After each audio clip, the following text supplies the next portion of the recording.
Hello everyone, welcome to my channel. दोस्तों, हमने अपनी पिछली वीडियो में राम भक्ति शाखा की के बारे में पढ़ा। शगुन धारा की थी वो। अब हम कृष्ण भक्ति शाखा के बारे में पढ़ेंगे। ये भी शगुन धारा की है। ठीक है, तो शगुन धारा की आपको मैंने पहले ही बताया कि दो धाराएं हैं, एक कृष्ण भक्ति शाखा और एक राम भक्ति शाखा। तो राम भक्ति शाखा को हमने पहले कंप्लीट पढ़ लिया इसको। अब हम कृष्ण भक्ति शाखा के बारे में जानेंगे। तो चलिए शुरू करते हैं। आप सबसे पहले आपको ये पता होना चाहिए कि कृष्ण का सर्वप्रथम उल्लेख ऋग्वेद में मिलता है। ठीक है, ऋग्वेद के 8वें मंडल में 85 सूतक 85 सूतक के रचयिता के रूप में मिलता है। ठीक है, तो आपसे क्वेश्चन इस तरह से एग्जाम में पूछा जाता है कि कृष्ण का सर्वप्रथम उल्लेख किस वेद में मिलता है। तो आपको पता होना चाहिए किसमें, ऋग्वेद में। संस्कृत साहित्य में सर्वप्रथम कृष्ण के अलौकिक कर्मों का वर्णन ईस्वी पूर्व प्रथम शताब्दी के कवि अश्वघोष के बुद्ध चरित में मिलता है। तो आपको ये भी पता होना चाहिए कि ये कृष्ण जो ये नाम है किस में मिलता है, ऋग्वेद के ये बुद्ध चरित अश्वघोष का है। ये ग्रंथ बुद्ध चरित में मिलता है। ठीक है, राधा का प्रथम वर्णन हाल की प्राकृत रचना गाथा सतसेई या गाथा सप्तशती में हुआ, जो प्रथम शताब्दी की रचना है। तो कृष्ण का वर्णन कब मिलता है हमें, ऋग्वेद में, और राधा का वर्णन हमें कहाँ मिलता है, गाथा सतसेई में, जो कि हमारी प्रथम शताब्दी की रचना है। कृष्ण भक्त कवियों का आधार ग्रंथ भागवत महापुराण है। आपको पता ही होगा कि हम कृष्ण की सारी गाथाएं जो हैं भागवत महापुराण के अंतर्गत ही करते हैं। ठीक है, आप देख सकते हैं कि हमने जो भी भक्ति काल पढ़ा है इसमें हमें विभिन्न संप्रदाय देखने को मिले हैं। ठीक है, तो ये कृष्ण काव्य परंपरा के प्रमुख संप्रदाय। अब कृष्ण काव्य परंपरा के भी संप्रदाय हैं, आप इनको अलग अलग चार्ट बनाकर रख सकते हैं अपने पास। तो कृष्ण काव्य परंपरा के संप्रदाय आचार्य जिन्होंने मतलब उस संप्रदाय का निर्माण किया वो, और उनका जन्म और मृत्यु, जन्म स्थान, गुरु और संप्रदाय का नाम और दार्शनिक मत। ठीक है, तो निम्बाचार्य ये आचार्य थे, निम्बाचार्य। इनका जन्म हुआ 1114 में और मृत्यु हुई 1162 में, और इनका जन्म स्थान था निम्बापुर। इनके गुरु का नाम था नारद मुनि।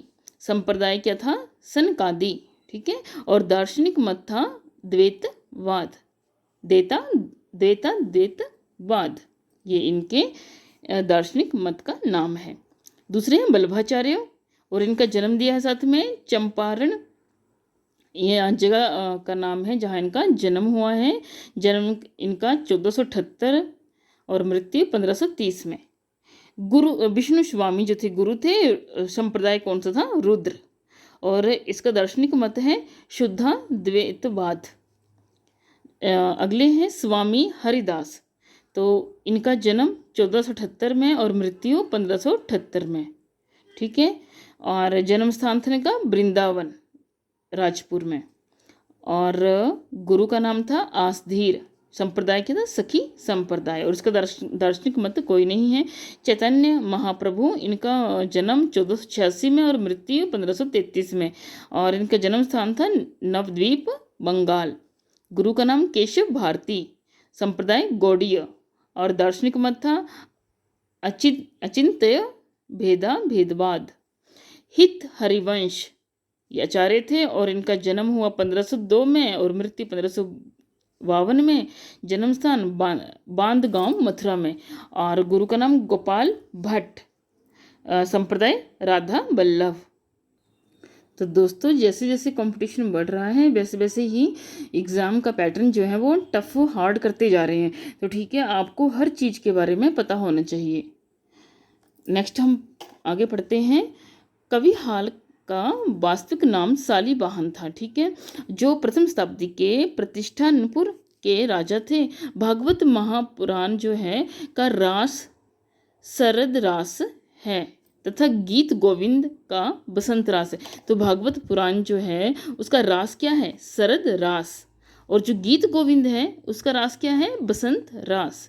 बंगाल के अंतिम शासक राजा लक्ष्मण सेन के सभा कवि जयदेव ने 12 सर्गों में कोमलकांत पदावली में गीत गोविंद की रचना की। तो गीत गोविंद की रचना किसने की थी, जयदेव ने। 12 सर्गों में। और भागवत महापुराण में कुल कितने स्कंद हैं? इसमें 12 स्कंद। इन्होंने किया हुआ है अपने महाकाव्य को, किसी ने सर्गों में, किसी ने प्रकाश में, किसी ने स्कंद में, इस तरह से बांटा हुआ है, इन्होंने डिवाइड किया हुआ है अपने ग्रंथों को। तो सनकादि या निम्बार्क संप्रदाय, जो हमारा पहला संप्रदाय था, निम्बार्काचार्य ने किया था, उसको सनकादि भी कहते हैं और निम्बार्क संप्रदाय भी। भक्ति के निमित्त विष्णु के स्थान पर कृष्ण के सगुण रूप का सर्वप्रथम प्रतिपादन निम्बार्काचार्य ने किया था। ठीक है, आपको ये चीज़ें याद रखनी है। निम्बार्काचार्य का मूल नाम नियमानंद था। निम्बार्काचार्य का अर्थ है नीम पर सूर्य के दर्शन कराने वाला। तो इनका निम्बार्काचार्य का मूल नाम क्या था? नियमानंद, नियम से काम करने वाला। और इसका अर्थ क्या है? निम्बार्क का अर्थ है नीम पर सूर्य के दर्शन कराने वाला।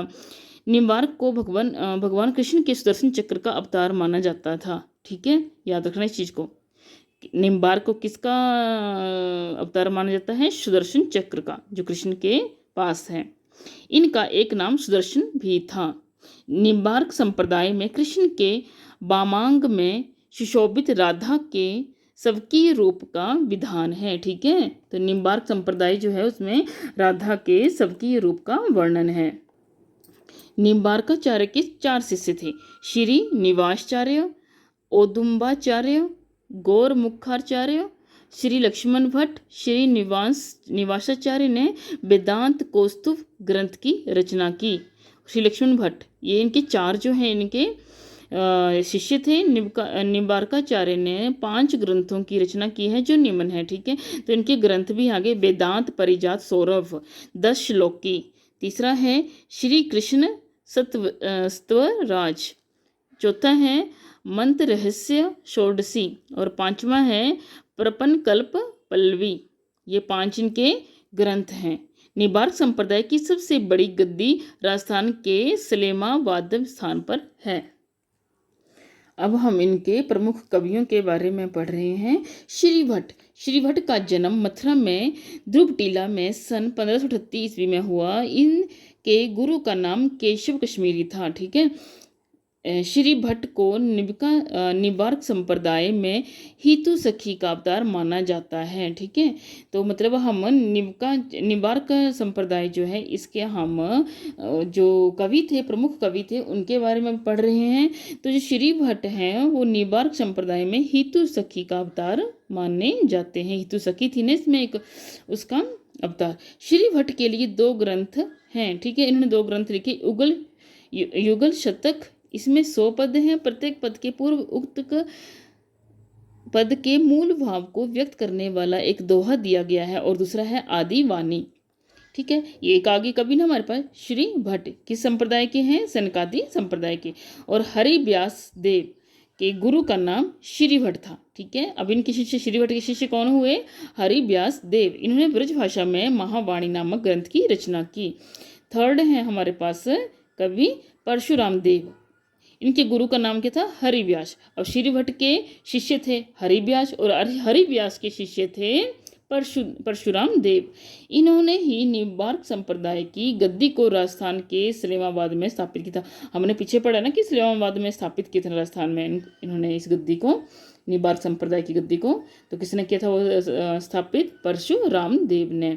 परशुराम देव ने परशुराम सागर नामक एक बड़े ग्रंथ की रचना की।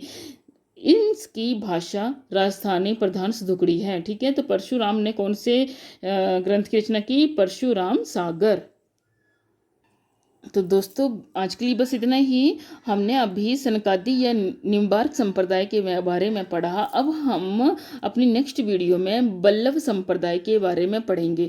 हम डिटेल में पढ़ रहे हैं तो क्या होता है कि हर चीज़ को देखना होता है, नहीं तो ये अगर हम शॉर्ट में लगे पढ़ाने तो आपकी जो ज़रूरी चीज़ें हैं जो एग्ज़ाम की दृष्टि से ज़रूरी होती हैं वो रह जाएंगी।